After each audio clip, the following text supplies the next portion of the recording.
الحمدللہ، ہم آپ کو سنانے جا رہے ہیں اللہ کے ایک ایسے پیغمبر کا واقعہ جن کا ذکر قرآن میں سب سے زیادہ بار آیا۔ یہ ہیں حضرت موسیٰ علیہ السلام۔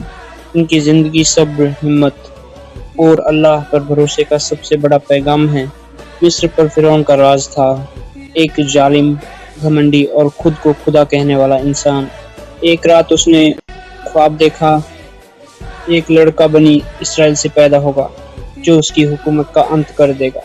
ڈر کے مارے اس نے حکم دے دیا کہ بنی اسرائیل کے ہر نوجات لڑکے کو قتل کر دیا جائے۔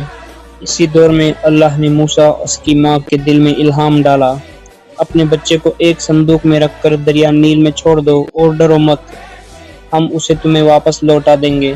اللہ کی قدرت دیکھیے۔ وہی صندوق فرعون کے محل کے کنارے آ لگا۔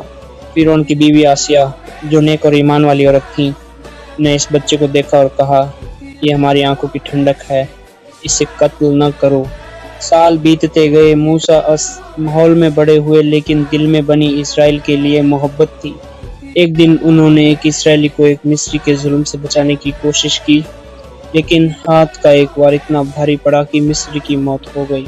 موسیٰ کو احساس ہوا کہ معاملہ سنگین ہے۔ وہ مصر چھوڑ کر مدین کی طرف نکل پڑے۔ راستہ لمبا اور تھکان بھرا تھا۔ مدین میں ایک کنویں پر پہنچے جہاں دو لڑکیاں کنارے کھڑی تھیں۔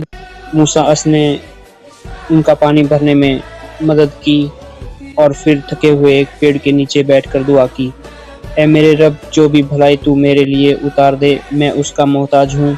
یہ لڑکیاں حضرت شعیب اس کی بیٹیاں تھیں۔ انہوں نے موسیٰ اس کا نکاح اپنی بیٹی سے کر دیا۔ کئی سال بعد سفر کے دوران موسیٰ نے ایک روشنی دیکھی۔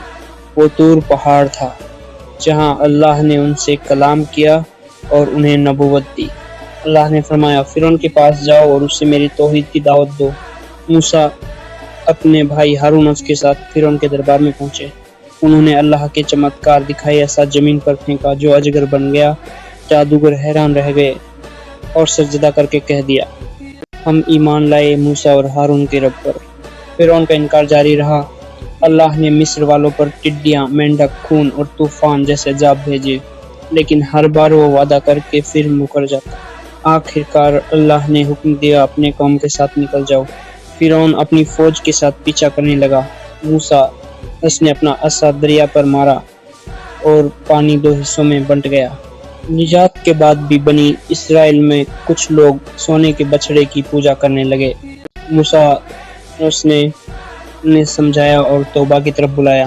موسیٰ کی زندگی ہمیں سکھاتی ہے، صبر کرو، اللہ پر بھروسہ رکھو، اور ظالم چاہے کتنا بھی طاقتور ہو، اس کا انجام ہمیشہ برا ہوتا ہے۔